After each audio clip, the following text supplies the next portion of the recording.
Hello everyone, welcome to your own channel smart study with Preet. मेरा नाम है प्रीति और मैं लेके आ रही हाँ logical reasoning and mental ability की क्लास। इस क्लास के तुहानूं की मिलेगा, इस क्लास के तुहानूं मिक्सड क्वेश्चनस मिलणगे लॉजिकल रीजनिंग और मैंटल एबिलिटी के। ठीक है जी।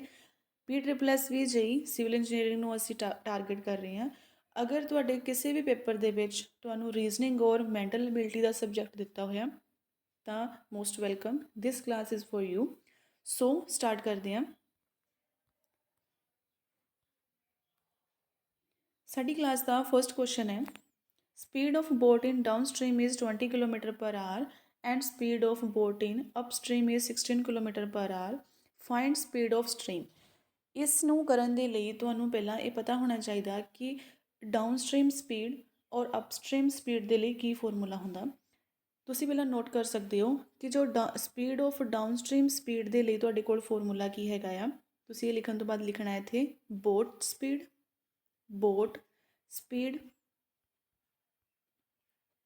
Plus stream speed. ठीक है जी। मैं तुहानूं करवाउण दे लई मैं इत्थे XY का यूज़ करूँगी। मैं बोट स्पीड नूं इत्थे मैं X लिख लूँगी और स्ट्रीम स्पीड के लिए मैं Y यूज़ करूँगी और इहनूं मैं प्लस करके इज इक्वल टू जो भी मैं दिता होया उत्थे मैं वैल्यू पुट कर दूँगी। जिवें मैनूं दिता होया इत्थे 20। यही चीज़ अगर मैं अपस्ट्रीम दे विच यूज़ करांगी, हुण जिवें इत्थे दिता होया कि speed of upstream in 16 kilometre per our. हुण जो मेरे कोल इत्थे अपस्ट्रीम स्पीड आ, अपस्ट्रीम स्पीड के लिए मैं की formula use करांगी boat speed.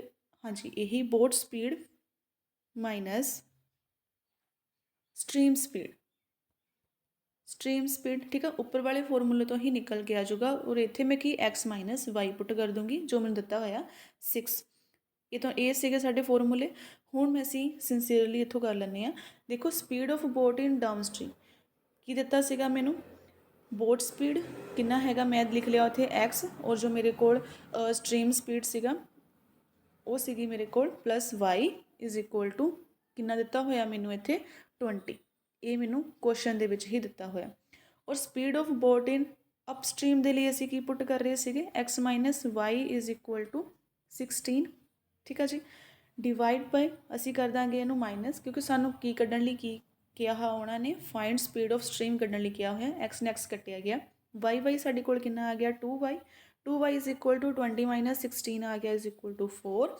So y is equal to 4 divide by 2 और मेरे कोल कितना आ गया इत्थे 2। सो मेरे कोल y इज़ इक्वल टू 2 की आ रहा हैगा स्पीड ऑफ स्ट्रीम। देखो साडे ऑप्शन दे विच किते आंसर दिख रहा है। हाँ जी, option number A is the answer 2 kilometre per hour. ठीक है जी, वेरी ईजी क्वेश्चन।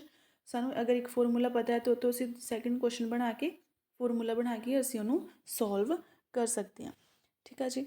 अगला क्वेश्चन साडे कोल आंदा आ। अगला क्वेश्चन कहंदा कि speed of boat in still water is 13 kilometre per hour and speed of stream is 3 kilometre per hour. ठीक है। How much time will take it cover 96 kilometre distance in down stream. ठीक है जी।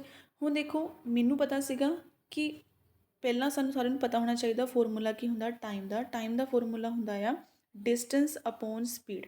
ठीक है। सानू distance कितना दिता होया आ 96 किलोमीटर। इत्थे तो मैं लिख सकती हाँ डिस्टेंस कितना हैगा मेरे को 96। ठीक है। और देखो सानू कड्ढण लई किहदी कही उन्होंने डिस्टेंस इन डाउन स्ट्रीम कड्ढण लई किहा और मैं उपर ही फॉर्मूला करवा के हटी हाँ कि डाउन स्ट्रीम का फॉर्मूला की हुंदा आ कि speed of boat plus speed of stream. हुण स्पीड ऑफ बोट कितनी हैगी आ मेरे कोल 13 और स्पीड ऑफ स्ट्रीम कितनी हैगी आ मेरे कोल 3। मैं इन्होंने प्लस कर दूँगी, मेरे कोल कितना आ जाऊगा इत्थे 16 आ जाऊगा। सो मैं इत्थे पुट कर सकती हाँ स्पीड का फॉर्मूला की स्पीड की वैल्यू कितनी सीगी मेरे कोल 96 और मेरे कोल स्पीड की वैल्यू कितनी आई है मेरे कोल इत्थे 16 आई है और मैं इत्थे वैल्यू पुट कर देनी है। सो जो इन्होंने मैं डिवाइड करूँगी मेरे कोल कितना आ गया 6 आवर। यही मेरे कोल आंसर है इहदा। टाइम कितना आ गया साडे कोल 6 आवर आ गया। कि मैनू मेरे ऑप्शनस दे विचों दिख रहा पाया। हाँ जी, पहला ऑप्शन ही सानू दिखता पाया 6 आवर्स ही इहदा आंसर आ जाऊगा। उम्मीद करती हैं तुहानूं क्वेश्चन समझ आ रहा है। मूव करते हैं नैक्सट क्वेश्चन के उत्ते। नैक्सट क्वेश्चन की कह रहा, देखो नैक्सट क्वेश्चन कह रहा है कि speed of boat in still water is 10 kilometre per hour and speed of stream is 4 kilometre per our. the boat moving from A to B point in the river and the return to the same point A. If the total time taken is 20 hours, find the distance between point A and B.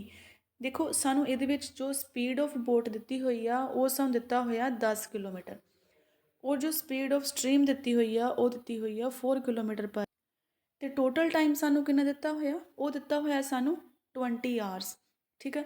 ਸਭ ਤੋਂ ਪਹਿਲਾਂ ਸਾਨੂੰ ਕੀ ਕੱਢਣਾ ਪੈਣਾ ਸਾਨੂੰ ਸਭ ਤੋਂ ਪਹਿਲਾਂ ਕੱਢਣਾ ਪੈਣਾ ਹੈਗਾ ਡਾਊਨ ਸਟ੍ਰੀਮ ਕੱਢਣ ਦੇ ਲਈ ਸਾਨੂੰ ਪਤਾ ਸੀਗਾ ਅਸੀਂ ਕਿਹਨੂੰ ਪਲੱਸ ਕਰਦੇ ਸੀਗੇ ਅਸੀਂ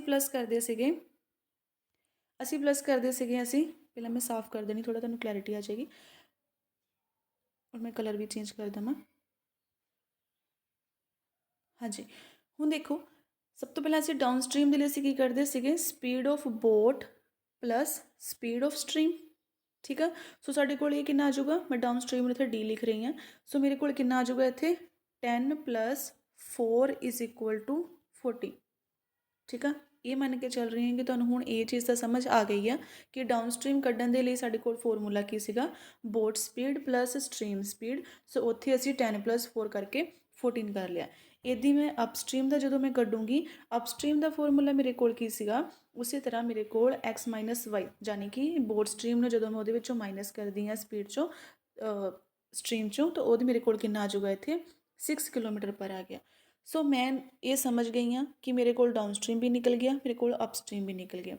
ਹੁਣ ਅਸੀਂ ਕੀ ਕਰਨਾ ਹੈਗਾ ਸਾਨੂੰ ਕੱਢਣ ਲਈ ਦਿੱਤਾ ਹੋਇਆ ਉਹਨਾਂ ਨੇ distance between A and B ਠੀਕ ਆ। ਸਾਨੂੰ ਜੋ ਡਿਸਟੈਂਸ A ਐਂਡ B ਸਾਨੂੰ ਕੱਢਣਾ ਹੈਗਾ ਤੁਸੀਂ ਹਮੇਸ਼ਾ ਜਦੋਂ ਟਾਈਮ ਟੇਕਨ ਲੈਣਾ ਹੈਗਾ ਅਪਵਰਡ ਜਦੋਂ ਵੀ ਤੁਸੀਂ ਟਾਈਮ ਲਓਗੇ ਤੁਸੀਂ ਅਪਵਰਡ ਦੇ ਵਿੱਚ ਉਹ ਤੁਸੀਂ ਲਓਗੇ T/14 ਕਿਉਂਕਿ ਮੇਰੇ ਕੋਲ ਜੋ ਇਹ 14 ਆਇਆ ਮੈਂ ਇਹ ਵਾਲਾ ਲੈ ਰਹੀ ਹਾਂ ਔਰ ਜੋ ਮੇਰਾ ਟਾਈਮ ਟੇਕਨ ਅਪਸਟ੍ਰੀਮ ਦੇ ਵਿੱਚ ਲਊਂਗੀ ਤਾਂ ਉਹਦੇ ਵਿੱਚ ਮੈਂ ਲਊਂਗੀ ਜਦੋਂ ਤੁਸੀਂ ਪਲੱਸ ਕਰਨਾ ਇਹਨਾਂ ਨੂੰ ਠੀਕ ਆ। ਕਿਉਂਕਿ ਸਾਨੂੰ ਕਿਉਂ ਅਸੀਂ ਪਲੱਸ ਕਰਾਂਗੇ ਕਿਉਂਕਿ ਮੈਂ ਇੱਥੇ ਕਲਰ ਚੇਂਜ ਕਰ ਦੇਵਾਂ ਤੁਹਾਨੂੰ ਤਾਂ ਕਿ ਕੁਐਸਚਨ ਜੋ ਸਮਝ ਆ ਜਾਏ ਕਿਉਂਕਿ ਸਾਨੂੰ ਦੇਖੋ ਇੱਥੇ ਕਿਹਾ ਹੋਇਆ ਇਹਨਾਂ ਨੇ ਟੋਟਲ ਟਾਈਮ ਕੱਢਣ ਦੇ ਲਈ ਸਾਨੂੰ 20 ਆਵਰਸ ਲੱਗਦੇ ਪਏ ਆ ਔਰ ਫਾਈਂਡ ਦਾ ਡਿਸਟੈਂਸ ਕਿੰਨਾ ਹੈਗਾ A ਤੋਂ B ਤੱਕ। ਸੋ ਮੇਰੇ ਕੋਲ ਟੋਟਲ ਕੱਢਣ ਦੇ ਲਈ ਮੈਂ ਦੋਨਾਂ ਦਾ ਜੋ ਮੇਰੇ ਕੋਲ ਟਾਈਮ ਆ ਰਿਹਾ ਉਹਨਾਂ ਨੂੰ ਮੈਂ ਕੀ ਕਰ ਦੂੰਗੀ ਪਲੱਸ ਕਰ ਦੂੰਗੀ ਜਿਵੇਂ D/14 + D/ ਮੇਰੇ ਕੋਲ ਆ ਗਿਆ ਇੱਥੇ 6 ਆ ਗਿਆ ਠੀਕ ਹੈ ਜੀ। ਜਦੋਂ ਮੇਰੇ ਕੋਲ ਇਹ ਚੀਜ਼ ਆ ਗਈ ਇਹਨੂੰ ਮੈਂ ਰੇਜ਼ ਕਰ ਰਹੀ ਹਾਂ ਅਗਲੇ ਪੇਜ 'ਤੇ ਦੇਖੋ ਜਦੋਂ ਮੇਰੇ ਕੋਲ ਇੱਥੇ ਆਇਆ ਸੀਗਾ D/14 + D/6 ਮੈਨੂੰ ਦਿੱਤਾ ਕਿੰਨਾ ਹੋਇਆ ਉਹਨਾਂ ਨੇ total time taken is 20 hours. So ਇਹਨਾਂ ਨੂੰ ਮੈਂ ਲਵਾਂਗੀ = 20 ਆਵਰਸ ਮੈਂ ਇੱਥੋਂ ਲੈ ਲਵਾਂਗੀ। ਬਸ ਇਸ ਤੋਂ ਅੱਗੇ ਤਾਂ ਬਿਲਕੁਲ ਈਜ਼ੀ ਆ ਅਸੀਂ ਕੀ ਕਰਾਂਗੇ ਜੋ ਸਾਡੇ ਕੋਲ 14 ਔਰ 6 ਦਾ ਅਸੀਂ ਐਲਸੀਐਮ ਲਵਾਂਗੇ ਐਲਸੀਐਮ 14 ਔਰ 6 ਦਾ ਮੇਰੇ ਕੋਲ ਐਲਸੀਐਮ ਆਉਂਦਾ ਹੈਗਾ 42 ਨੂੰ ਮੈਂ ਕਰਾਂ 14 ਨਾਲ ਡਿਵਾਈਡ ਮੇਰੇ ਕੋਲ ਆ ਗਿਆ 3 14 × 42 ਮਲਟੀਪਲਾਈ D ਤਾਂ ਮੇਰੇ ਕੋਲ ਆ ਗਿਆ ਇੱਥੇ 3D ਪਲੱਸ ਇਹਨਾਂ ਦੋਨਾਂ ਨੂੰ ਕੀਤਾ 7 × 6 = 42 7D = 20 ਠੀਕ ਹੈ। 3 + 7 ਮੇਰੇ ਕੋਲ ਕਿੰਨਾ ਆ ਗਿਆ 10 ਮੈਂ ਇਹਨੂੰ ਰੇਜ਼ ਕਰ ਰਹੀ ਹਾਂ ਮੇਰੇ ਕੋਲ ਕਿੰਨਾ ਸੀਗਾ ਇੱਥੇ 3D + 7D / 42 = 20 ਸੋ ਇਹਨਾਂ ਨੂੰ ਕਰਕੇ ਮੇਰੇ ਕੋਲ ਕਿੰਨਾ ਆ ਗਿਆ 7 ਅਤੇ 3 ਮੇਰੇ ਕੋਲ ਆ ਗਿਆ 10D ਡਿਵਾਈਡ ਵੀ ਆ ਗਿਆ ਮੇਰੇ ਕੋਲ 42 = ਆ ਗਿਆ ਮੇਰੇ ਕੋਲ 20 ਇਹਨਾਂ ਦੋਨਾਂ ਨੂੰ ਮੈਂ ਕ੍ਰੋਸ ਮਲਟੀਪਲਾਈ ਕਰਾਂ ਤਾਂ ਮੇਰੇ ਕੋਲ ਕਿੰਨਾ ਆ ਗਿਆ ਫਿਰ ਇੱਧਰ 10D = 840 ਠੀਕ ਆ। 0 ਨਾਲ 0 ਕੱਟੀ ਗਈ D ਮੇਰੇ ਕੋਲ ਕਿੰਨਾ ਆ ਗਿਆ 84 ਸੋ ਇੱਥੇ 84 ਲਿਖ ਲਿਓ ਇਹ ਆ ਗਿਆ ਮੇਰੇ ਕੋਲ 84 ਦੇਖੋ ਆਪਸ਼ਨ ਦੇ ਵਿੱਚ ਕਿੱਥੇ ਆ ਮੇਰੇ ਕੋਲ B ਦੇਖੋ 84 ਮੇਰਾ ਆਨਸਰ ਆ ਗਿਆ distance between A and B। ਦੇਖੋ ਬਿਲਕੁਲ ਈਜ਼ੀ ਸੀਗਾ ਸਭ ਤੋਂ ਪਹਿਲਾਂ ਡਾਊਨ ਸਟ੍ਰੀਮ ਕੱਢੀ ਮੈਂ ਅਪਸਟ੍ਰੀਮ ਕੱਢਣ ਤੋਂ ਬਾਅਦ ਮੈਨੂੰ ਪਤਾ ਸੀਗਾ ਟਾਈਮ ਦੇ ਲਈ ਸਾਨੂੰ ਦੋਨਾਂ ਨੂੰ ਪਲੱਸ ਕਰਨਾ ਪਊਗਾ ਕਿਉਂਕਿ ਸਾਡੇ ਦੋਨਾਂ ਲਈ ਡਿਫਰੈਂਟ ਟਾਈਮ ਆ ਦੋਨਾਂ ਨੂੰ ਮੈਂ ਟਾਈਮ ਐਡ ਕੀਤਾ ਉਹਦੇ ਲਈ ਮੈਂ D+14 D+6 ਕੀਤਾ = ਮੈਨੂੰ ਦਿੱਤਾ ਹੋਇਆ ਸੀਗਾ ਜੋ 20 ਮੈਂ ਉਹ ਕੀਤਾ ਉਸ ਤੋਂ ਬਾਅਦ ਬਸ ਉਹਨਾਂ ਨੂੰ ਮੈਂ ਐਲਸੀਐਮ ਵਗੈਰਾ ਸੋਲਵ ਕਰਕੇ ਮੇਰੇ ਕੋਲ ਨੋਰਮਲ ਡਿਸਟੈਂਸ ਆ ਗਿਆ A ਔਰ B ਦਾ ਠੀਕ ਆ ਜੀ। ਆਈ ਹੋਪ ਸੋ ਤੁਹਾਨੂੰ ਇਹ ਕੁਐਸਚਨ ਬਿਲਕੁਲ ਸਮਝ ਆ ਗਿਆ। ਮੂਵ ਕਰਦੇ ਹਾਂ ਨੈਕਸਟ ਕੁਐਸਚਨ 'ਤੇ। ਨੈਕਸਟ ਕੁਐਸਚਨ ਜੋ ਆ ਬਿਲਕੁਲ ਸੇਮ ਕੁਐਸਚਨ ਆ ਇਹ ਮੈਂ ਤੁਹਾਡੇ 'ਤੇ ਛੱਡ ਰਹੀ ਹਾਂ ਠੀਕ ਆ ਬਿਲਕੁਲ ਸੇਮ ਕੁਐਸਚਨ ਆ ਇਹਨੂੰ ਟਰਾਈ ਕਰਿਓ। ਨੈਕਸਟ ਕੁਐਸਚਨ 'ਤੇ ਚੱਲਦੇ ਹਾਂ। ਨੈਕਸਟ ਕੁਐਸਚਨ ਦੇਖੋ ਨੈਕਸਟ ਕੁਐਸਚਨ ਕੀ ਕਹਿ ਰਿਹਾ, ਦੇਖੋ ਇਹ ਕੁਐਸਚਨ ਰੇਸ਼ੋ ਐਂਡ ਪ੍ਰਪੋਰਸ਼ਨ ਦਾ ਹੈ ਔਰ ਬਹੁਤ ਈਜ਼ੀ ਕੁਐਸਚਨ ਆ ਔਰ ਹਰ ਪੇਪਰ ਦੇ ਵਿੱਚ ਤੁਹਾਨੂੰ ਇਹ ਵਾਲਾ ਕੁਐਸਚਨ ਨਾ ਜ਼ਰੂਰ ਦਿਖੂਗਾ। ਇਸ ਕੁਐਸਚਨ ਦੇ ਵਿੱਚ ਕੀ ਹੈਗਾ ਆ, ਸਾਡੇ ਕੋਲ ਰੇਸ਼ੋ ਦਿੱਤੀ ਹੁੰਦੀ ਹੈ, ਜਿਵੇਂ ਸਾਨੂੰ ਦਿੱਤੀ ਹੋਈ ਹੈ A/B 3/5, B/C 7/4 ਔਰ ਸਾਨੂੰ ਕੱਢਣ ਲਈ ਦੇ ਦੋਗੇ A/B। ਸਾਡੇ ਕੋਲ ਇਸ ਕੁਐਸਚਨ ਨੂੰ ਕਰਨ ਦੇ ਲਈ ਸਾਡੇ ਕੋਲ ਦੋ ਤਰੀਕੇ ਆ। ਪਹਿਲਾ ਮੈਥਡ ਹੈਗਾ ਆ ਜੋ ਕਿ ਸ਼ਾਰਟਕਟ ਆ, ਉਹਦੇ ਵਿੱਚ ਕੀ ਕਰਦੇ ਹੁੰਦੇ ਆ, ਤੁਸੀਂ ਲਿਖਣਾ ਹੈਗਾ A/B/C, ਵੈਲਿਊ ਲਿਖੋਗੇ, ਜੋ ਵੈਲਿਊ ਦਿੱਤੀ ਹੋਈ ਹੈ A/B ਦੀ ਵੈਲਿਊ ਕਿੰਨੀ ਦਿੱਤੀ ਹੋਈ ਹੈ 3/5। A ਦੀ ਵੈਲਿਊ, ਇਹਦਾ ਮਤਲਬ ਇਹ ਆ ਕਿ ਜੋ A ਵੈਲਿਊ ਆ ਉਹ ਹੈਗੀ ਆ 3, ਜੋ B ਹੈਗੀ ਆ ਉਹ ਵੈਲਿਊ ਹੈਗੀ ਆ 5 ਦੀ। ਅਗਰ ਮੈਂ ਤੁਹਾਨੂੰ ਸਾਫ਼ ਕਰਕੇ ਕਲੀਅਰਲੀ ਦੱਸਾਂ, ਜੋ A ਵੈਲਿਊ ਹੈਗੀ ਆ ਉਹ ਹੁੰਦੀ ਆ 3, ਜੋ B ਵੈਲਿਊ ਹੈਗੀ ਆ ਉਹ 5 ਦੀ। ਇਸੇ ਤਰ੍ਹਾਂ ਇੱਧਰ B ਦੀ ਵੈਲਿਊ ਸਾਨੂੰ ਦਿੱਤੀ ਹੋਈ ਆ 7 ਔਰ C ਦੀ ਵੈਲਿਊ ਸਾਨੂੰ ਦਿੱਤੀ ਹੋਈ ਆ 4। ਠੀਕ ਆ, ਤੁਸੀਂ ਲਿਖੋਗੇ ਇੱਥੇ A/B/C। ਦੇਖੋ ਇਹਦੇ ਵਿੱਚ ਤੁਸੀਂ A ਦੀ ਵੈਲਿਊ ਸਾਨੂੰ ਕਿੰਨੀ ਦਿੱਤੀ ਹੋਈ ਹੈ 3/5, ਤੁਸੀਂ ਇੱਥੇ 3/5 ਲਿਖ ਦੇਣਾ। ਉਸ ਤੋਂ ਬਾਅਦ ਸਾਨੂੰ B/C ਦੀ ਵੈਲਿਊ ਦਿੱਤੀ ਹੋਈ ਹੈ 7/4, ਇਹਨੂੰ ਤੁਸੀਂ ਥੱਲੇ ਲਿਖਣਾ 7/4। ਇੱਥੇ ਹੁਣ ਕੀ ਕਰਨਾ, ਸਾਡੇ ਕੋਲ ਦੋ ਵੈਲਿਊਜ਼ ਜਿਹੜੀਆਂ ਹੈਗੀਆਂ ਉਹ ਮਿਸ ਆ। ਕਿਹੜੀਆਂ ਮਿਸ ਆ, ਦੇਖੋ ਇੱਥੇ C ਹੈ ਨਹੀਂ, ਇੱਥੇ A ਹੈ ਨਹੀਂ। ਇਹਦੇ ਨਾਲ ਦੀ ਜਿਹੜੀ ਜਗ੍ਹਾ ਖਾਲੀ ਹੈ ਨਾ, ਉੱਥੇ ਤੁਸੀਂ ਜਿਹੜੇ ਨਾਲ ਵਾਲਾ ਬਿਲਕੁਲ ਐਡਜੈਸੈਂਟ ਲੱਗਦਾ ਪਿਆ ਉਹ ਵਾਲੀ ਵੈਲਿਊ ਪੁੱਟ ਕਰ ਦੇਣੀ। ਜਿਵੇਂ ਇੱਥੇ 5 ਹੈ, ਇੱਥੇ 5 ਲਿਖ ਦਿਓ। ਹੁਣ ਇੱਥੇ ਅਗਰ 7 ਆ ਤਾਂ ਇੱਥੋਂ 7 ਵਾਲਾ ਲਿਖ ਦੇਣਾ। ਤੁਸੀਂ ਇਹ ਗਲਤੀ ਬਿਲਕੁਲ ਨਹੀਂ ਕਰਨੀ ਕਿ ਉੱਪਰੋਂ 3 ਨਹੀਂ ਲਿਖ ਦੇਣਾ, ਥੱਲੇ ਇੱਥੋਂ 4 ਨਹੀਂ ਲਿਖ ਦੇਣਾ। ਬਿਲਕੁਲ ਇੱਧਰ ਨੂੰ ਜਾਂਦਾ ਹੋਇਆ ਔਰ ਇੱਧਰ ਨੂੰ ਜਾਂਦਾ ਹੋਇਆ ਜੋ ਵੀ ਵੈਲਿਊ ਇਹਦੇ ਨਾਲ ਵਾਲੀ ਵੈਲਿਊ ਹੋਗੀ ਅਸੀਂ ਉਹੀ ਵਾਲੀ ਲਿਖਣੀ ਹੈ। ਜਿਵੇਂ ਇਹਦੇ ਨਾਲ ਲੱਗਦਾ ਕਿਹੜਾ ਆ, ਬਿਲਕੁਲ 5 ਆ। ਇੱਧਰੋਂ ਇਹ ਖਾਲੀ ਔਰ ਨਾਲ ਵਾਲੀ ਵੈਲਿਊ ਕਿਹੜੀ ਲੱਗਦੀ ਪਈ ਹੈ 7 ਲੱਗਦੀ ਪਈ। ਹੁਣ ਕੀ ਕਰਨਾ, ਅਗਲਾ ਸਾਡੇ ਕੋਲ ਤਰੀਕਾ ਹੈਗਾ ਕਿ ਇਸ ਨੂੰ ਕੀ ਕਰ ਦੇਣਾ, ਮਲਟੀਪਲਾਈ ਕਰ ਦੇਣਾ। ਮਲਟੀਪਲਾਈ ਕਰਨ 'ਤੇ ਮੇਰੇ ਕੋਲ ਕਿੰਨਾ ਬਣਦਾ ਪਿਆ, 7×3 = 21, 7×5 = 35 ਅਤੇ ਇੱਧਰ ਬਣਦਾ ਪਿਆ 5×4 = 20। ਸੋ ਮੇਰੇ ਕੋਲ ਕੀ ਆਪਸ਼ਨ 'ਚ ਦਿਖਦਾ ਪਿਆ ਕਿਤੇ 21, 35 ਅਤੇ 20। ਹਾਂਜੀ, ਆਪਸ਼ਨ ਨੰਬਰ B ਦੇ ਵਿੱਚ ਮੈਨੂੰ ਦਿਖਦਾ ਪਿਆ 21, 35 ਔਰ 20। ਇਹੀ ਮੇਰਾ ਰਾਈਟ ਆਨਸਰ ਆ। ਇਹ ਤਾਂ ਹੋ ਗਿਆ ਮੇਰੇ ਕੋਲ ਇੱਕ ਤਰੀਕਾ ਇਹਨੂੰ ਕਰਨ ਦਾ। ਠੀਕ ਆ, ਇੱਕ ਤਰੀਕਾ ਹੋ ਗਿਆ ਇਹ ਵਾਲਾ ਕਰਨ ਦਾ। ਦੂਸਰਾ ਤਰੀਕਾ ਕੀ ਹੈਗਾ ਆ, ਮੈਂ ਦੱਸਦੀ ਹਾਂ।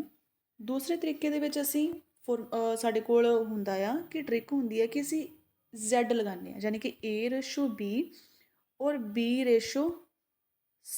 ਇੱਥੋਂ ਮੈਂ ਕਲਰ ਚੇਂਜ ਕਰਾਂ, ਦੇਖੋ ਇਹਦੇ ਵਿੱਚ Z ਯੂਜ਼ ਕਰਦੇ ਹਾਂ, ਅਸੀਂ Z ਕਹਿੰਦੇ ਹਾਂ। Z ਦਾ ਮਤਲਬ ਕੀ ਹੈਗਾ, A/B ਦੇ ਲਈ ਮੇਰੇ ਕੋਲ ਕੀ ਸੀਗਾ, ਸਾਨੂੰ ਦਿੱਤਾ ਹੋਇਆ 3/5 ਹੈ ਨਾ, ਔਰ B ਔਰ C ਦੇ ਲਈ ਮੈਨੂੰ ਕਿੰਨਾ ਦਿੱਤਾ ਹੋਇਆ 7/4। ਜੇ ਤੁਹਾਨੂੰ ਨਹੀਂ ਪਤਾ, ਮੈਂ ਇੱਕ ਚੀਜ਼ ਤੁਹਾਨੂੰ ਪਹਿਲਾਂ ਕਲੀਅਰ ਕਰ ਦੇਵਾਂ ਕਿ ਜੋ ਮੈਂ ਆਹ ਚੀਜ਼ ਲਿਖੀ ਹੈ ਨਾ, ਅਗਰ ਮੈਂ 3/5 ਲਿਖੀ ਹੈ ਨਾ, ਤਾਂ 3/5 ਨੂੰ ਮੈਂ 3/5 ਵੀ ਲਿਖ ਦੇਵਾਂ ਤਾਂ ਸੇਮ ਹੀ ਗੱਲ ਆ। ਠੀਕ ਆ, ਇਹ ਇੱਕੋ ਹੀ ਗੱਲ ਹੁੰਦੀ ਹੈ ਕਿ ਅਗਰ ਮੈਂ 3/5 ਬੋਲਿਆ ਤਾਂ ਇਹਦਾ ਮਤਲਬ ਇਹੀ ਹੈ ਕਿ 3/5। ਠੀਕ ਆ, ਹੁਣ ਅੱਗੇ ਚੱਲਦੇ ਹਾਂ। ਇੱਥੇ ਅਸੀਂ ਕੀ ਕਰਨਾ ਸੀਗਾ, Z ਲਗਾਉਣਾ ਸੀਗਾ। Z ਦਾ ਕੀ ਮਤਲਬ ਹੈਗਾ ਕਿ ਪਹਿਲਾਂ ਮੈਂ ਸਭ ਤੋਂ ਪਹਿਲਾਂ ਆਹ ਵਾਲੀ ਚੀਜ਼ ਨੂੰ ਮੈਂ ਦੋਨਾਂ ਨੂੰ ਮਲਟੀਪਲਾਈ ਕਰੂੰਗੀ, ਫਿਰ ਮੈਂ 7 ਅਤੇ 5 ਨੂੰ ਮਲਟੀਪਲਾਈ ਕਰੂੰਗੀ, ਫਿਰ ਮੈਂ 5 ਅਤੇ 4 ਨੂੰ ਮਲਟੀਪਲਾਈ ਕਰੂੰਗੀ। ਕਿਵੇਂ ਕਰੂੰਗੀ, ਮੈਂ ਇੱਥੇ ਸਾਫ਼ ਕਰਦਾ। ਮੈਂ ਇੱਕ ਵਾਰੀ ਕੀ ਕੀਤਾ ਸੀਗਾ, ਆਪਾਂ 3/5 ਅਤੇ 7/4। ਹੁਣ ਜਦੋਂ ਮੈਂ ਇਹ ਕਰਦੀ ਪਈ ਹਾਂ ਤਾਂ ਦੇਖੋ, ਜਦੋਂ ਮੈਂ Z ਲਗਾ ਰਹੀ ਹਾਂ, ਸਭ ਤੋਂ ਪਹਿਲਾਂ 7 ਅਤੇ 3 ਨੂੰ ਕਰਾਂ ਤਾਂ ਮੇਰੇ ਕੋਲ ਕਿੰਨਾ ਆ ਗਿਆ, 7×3 = 21 ਰੇਸ਼ੋ। Z ਲਗਾਉਣ ਤੋਂ ਬਾਅਦ ਇੱਧਰ ਲਗਾਉਣ ਦੇ ਲਈ ਯਾਨੀ ਕਿ 7×5 = 35, ਮੇਰੇ ਕੋਲ ਆ ਗਿਆ 35 ਰੇਸ਼ੋ। ਉਸ ਤੋਂ ਬਾਅਦ ਫਿਰ ਮੈਂ ਇਹਨੂੰ ਲਗਾਉਣਾ ਹੈਗਾ 5×4 = 20, ਤਾਂ ਮੇਰੇ ਕੋਲ ਆ ਗਿਆ 21, 35 ਅਤੇ 20। ਠੀਕ ਆ, ਫਿਰ ਵੀ ਮੇਰਾ ਉਹੀ ਆਨਸਰ ਆਊਗਾ, ਚਾਹੇ ਤੁਸੀਂ ਇਹ ਵਾਲਾ ਮੈਥਡ ਲਗਾ ਲਓ, ਚਾਹੇ ਤੁਸੀਂ ਪੁਰਾਣਾ ਵਾਲਾ ਪਿਛਲਾ ਵਾਲਾ ਮੈਥਡ ਲਗਾ ਲਓ, ਗੱਲ ਇੱਕੋ ਹੀ ਆ, ਆਨਸਰ ਸਾਡਾ ਸੇਮ ਆਊਗਾ। ਠੀਕ ਆ ਜੀ, ਚੱਲਦੇ ਅਗਲੇ ਕੁਐਸਚਨ 'ਤੇ। ਦੇਖੋ ਬਿਲਕੁਲ ਸੇਮ ਕੁਐਸਚਨ ਆ। ਸਭ ਤੋਂ ਪਹਿਲਾਂ ਅਸੀਂ ਕੀ ਕਰਨਾ ਸੀਗਾ, A/B/C ਲਿਖਣਾ ਸੀਗਾ। ਠੀਕ ਆ, ਫਿਰ ਇਹਦੇ ਵਿੱਚ ਅਸੀਂ ਦੇਖੀਏ ਵੈਲਿਊ ਕਿੰਨੀ ਹੈਗੀ ਆ, ਵੈਲਿਊ ਹੈਗੀ ਮੇਰੇ ਕੋਲ 2/5। ਜੋ ਮੇਰੇ ਕੋਲ ਖਾਲੀ ਜਗ੍ਹਾ ਇੱਧਰ ਉਹਨੂੰ ਉੱਥੇ ਮੈਂ 5 ਹੀ ਲਿਖ ਦੇਣਾ। ਸੋਰੀ, ਅੱਗੇ ਵੈਲਿਊ ਦਿੱਤੀ ਹੋਈ ਹੈ B/C, ਕਿੰਨੀ ਦਿੱਤੀ ਹੋਈ ਆ 4/9। ਇੱਧਰ ਜੋ ਖਾਲੀ ਆ ਮੈਂ ਇੱਥੇ 4 ਹੀ ਪੁੱਟ ਕਰ ਦੇਣਾ। ਜਿਵੇਂ ਮੈਂ ਦੱਸਿਆ 2 ਨਹੀਂ ਕਰ ਦੇਣਾ ਗਲਤੀ ਦੇ ਨਾਲ, ਜੋ ਬਿਲਕੁਲ ਨਾਲ ਆ ਉਹੀ ਪੁੱਟ ਕਰਨਾ। ਮੇਰੇ ਕੋਲ ਇੱਥੇ ਕੀ ਕਰਨਾ, ਅਗਲਾ ਸਟੈਪ ਕੀ ਹੈਗਾ, ਮੇਰੇ ਕੋਲ ਗੁਣਾ ਕਰਨ ਵਾਲਾ। ਮੈਂ ਗੁਣਾ ਕਰੂੰਗੀ, 4×2 = 8, 5×4 = 20, 5×9 45 यानी कि 45 कितने मेरे को ऑप्शन देता पिया 8 B ते 45 ठीक है। इतने सैकेंड मैथड Z वाला भी लगाऊंगी तद भी मेरे को सेम क्वेश्चन आ जाऊगा ठीक है जी। अगला क्वेश्चन है मेरे को देखो अगला क्वेश्चन भी बिल्कुल सेम है बस ये एको ही चीज़ ऐड की गई है। इस क्वेश्चन के सिर्फ एको ही चीज़ ऐड की गई है कि ये सानू डी कढ़न लिए भी कहता। देखो ये सानू बाकी सारा कुछ सेम ही होएगा करना असी कुछ नहीं है असी लिखांगे A plus B plus sorry plus बोल रही हैं A/B/C/D ए और बी कितना हैगा 2/3। देखो इस तो अगे जिन्नी चीज़ा खाली सी वो सारिया चीज़ों असी ऐड कर देना 3। इस तरह बी और सी कितना सीगा मेरे को देखो पहले इदा करते हैं पहले इन्हू रहन दें रुको पहला असी लिख दईए ए बी सी ते डी ए ते बी कितना हैगा मेरे को 2/3 ठीक है। बी ते सी कितना हैगा मेरे को 4/5। सी कितना हैगा मेरे को सी ते डी 6/7 ठीक है। ये लिख दो 3 3 4 और इधर 6 ते 6 आ गया। देखो हुण ये जिन्नी एक स्पेस खाली है तो मैं एक पुट कर दी। अगर मेरे को 2 स्पेस खाली है ना तो मैं नाल दियां दे उत्ते 2 ही पुट कर दिते ठीक है। अगर तो 2 जगह खाली से तो मैं 6 के नाल जिन्नियां भी हैगियां सारियां मैं वैल्यूज़ पुट कर दी। अगला स्टैप की हैगा मेरे को कि मैं इन्हों की कर देना हैगा मल्टीप्लाई कर देना। देख लो 6 चौका 24 24 दूण 48 मेरे को आ गया 48। इन्हों मल्टीप्लाई करके मेरे को कितना आ गया 72। इन्हों करके आ गया मेरे को 90 और इन्हों करके आ गया मेरे को 105। अगे कट सकते हैं क्योंकि सानू ऑप्शन के सानू इन्हों चो कोई नहीं दिखता पिया। अगर कट्टना चाहिए अगे तो अगे भी कट हो रहा जिमें 16 30 48 आ गया 24 30 72 आ गया 30 30 90 आ गया और अगे मेरे को बनता पाया 35 30 105। हुण मैनू किसी ऑप्शन च दिखता पाया 16 24 30 35 16 24 30 35 हाँ जी ऑप्शन नंबर सी मैनू दिखता पाया। देखो 16 24 30 35 मेरे को राइट आंसर है यही ये आंसर आएगा ठीक है जी। बस यही सी अज दी class. Thank you so much इत्थे तक मेरी वीडियो देखने के लिए। ਤੁਹਾਨੂੰ ਕਿਸੇ ਵੀ क्वेश्चन ਦੇ ਵਿੱਚ किते भी प्रॉब्लम आती है तुसीं मैनूं पुछ सकते हो कमेंट ਦੇ ਵਿੱਚ कर सकते हो। मिलते हैं नैक्सट वीडियो ਦੇ ਵਿੱਚ लेके आऊँगी होर इसी तरह के interesting questions with shortcuts. Thank you so much bye bye.